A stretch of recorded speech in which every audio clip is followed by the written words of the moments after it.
And he goes on to say that he was determined to strike a decisive blow. This is Captain Arthur Phillip in his belligerence and arrogance. He was determined to strike a decisive blow in order at once to convince them, the originally owners of the land, of our superiority, and to infuse a universal terror which might operate to prevent further mischief. Now, it's quite ironic that the British government, when they were thieving the lands and the resources of other races, would use terror as a tactic.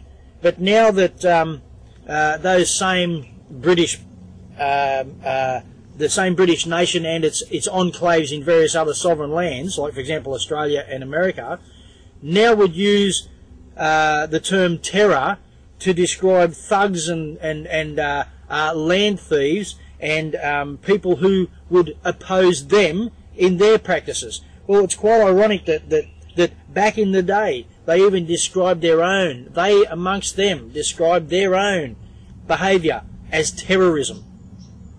They were the ones who initiated the terrorism which is still ongoing in this country against Aborigine peoples. It's as simple as that. Another thing about Arthur Phillip, it's interesting to note that the British government, who is so sure about the righteousness of their claim of sovereignty in this land, somehow, don't ask how, somehow have managed to lose Arthur Phillip's diaries and journals. Now, one would assume that these things would have been kept had their position been lawful, had their position been just, had their position been the position and the actions of good Christian men and women. One would assume that they would have kept these records to be able to show for the full course of history that they had a legitimacy, a lawful right to do what they did. But obviously, because they didn't, these documents have disappeared. They've been lost into time. But as bad luck that is for us, the worst luck for them is that we have a myriad of other documents. We have people coming to us all the time now with documents. We don't keep them here, so you bust into my house and take what you want. We don't keep them here, but they're safe. Okay? We have got some incredible documents. And not getting off the point of Phillip, we've got to remember that Phillip was supposedly come here as a naval officer without any particular right to establish an interest in the colony. Right? With no legal right at law to establish an interest in the colony.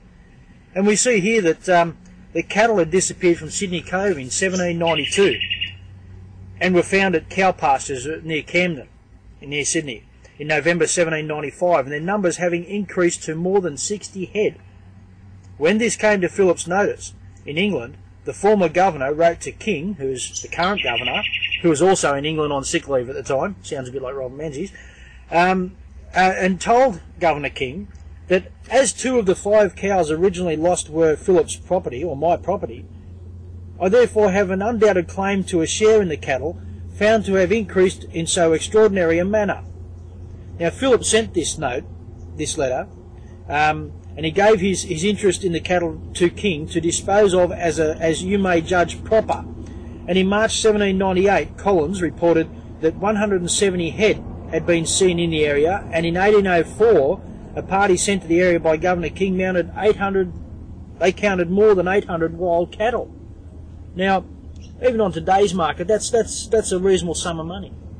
You know, 800 or $1,000 a head. It's not bad money. It's no small interest, particularly and these people were supposedly, according to themselves, acting in an admirable manner. No, they weren't. They were acting in an admiral manner. They were acting under admiralty law. They were stealing, thieving, raping, pillaging. They were doing everything that was okay by the British admirals, everything that the British admirals had endorsed, contrary to the laws of their own king and parliament. In other words, everything that they were doing here was utterly illegal. Captain Cook, arriving in Sydney Harbour with a piece of wood with a rag attached to it, stuck it in the ground and said, I claim this for my sovereign. I claim this in the name of my sovereign. Well, if someone can explain to me the logic of putting a piece of stick with a rag hanging off it in the ground, and they can explain to me how it is that logically that means that he took ownership for a third party. Can you, under British law at the time, British land title, can you explain how that works? You know, my understanding is that if you steal something from someone, ownership is not vested in the recipient owner. My understanding is that if someone receives something that is stolen, that is a crime. It's called receiving stolen goods or benefit by deception, etc., etc., etc. These are the terms they use against Aboriginal Australians or originally Australian people to lock us up.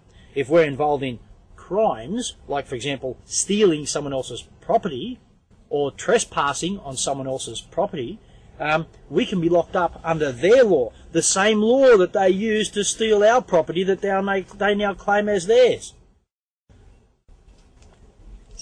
This flies in the logic of everything I was ever taught at school. It flies in the logic of everything I was ever taught from my parents and my community as being socially acceptable. I don't understand why it is that Britain has a monarch who, regardless of who the monarch is from time to time, as they've always claimed that they are just and that they are righteous and that they are there on God's behalf to do God's will and to exercise his authority.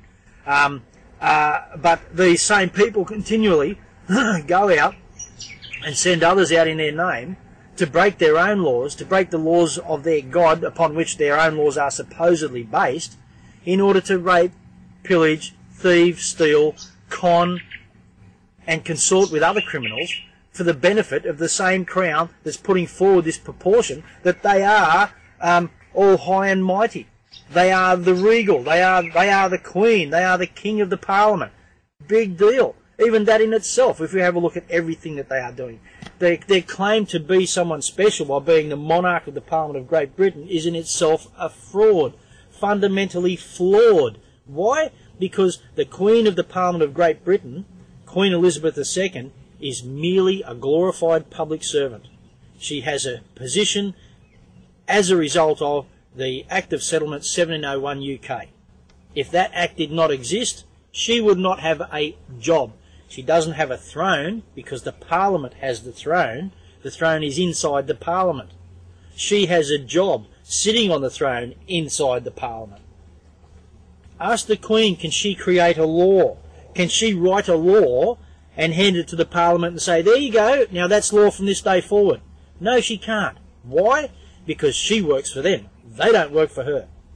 So the concept of anyone being able to come, particularly in 1770 or afterwards, particularly from 1701 onwards when the Act of Settlement was created, the concept of someone acting on her word as opposed to acting in accordance with the law of her Parliament is a farce. For Captain Cook to claim that he came here and took this land in the name of his sovereign is a joke, because his sovereign doesn't have the capacity to receive stolen goods without breaching her own law. Yes? And if that is the case, then how is it that the Parliament itself, who owns both the ship that Cook came here on, owns the office within the Admiralty that he was working in respect of, and owns the Crown that he was serving, and owns the Parliament, how is it that the Parliament can be consorters? How can they be consorters to this criminal act and not be exposed? You know, we only have to look at exactly what's going on in respect of Australia now and the British Crown to see what's happening. Write a letter to the Privy Council and ask the Privy Council, better still, we already have and we can show you the returns. Ask the Privy Council whether or not they have appointed the past 5 Governors-General of Australia lawfully. We can tell you, because we have it in writing, that the Privy Council denies any allegation that the last 5 Governors-General were lawfully appointed according to the requirements of the Constitution of the Commonwealth of Australia. And even if they were appointed by a power foreign to the Commonwealth of Australia, and that would mean that the fact that they have not been lawfully appointed means that every law they've created or given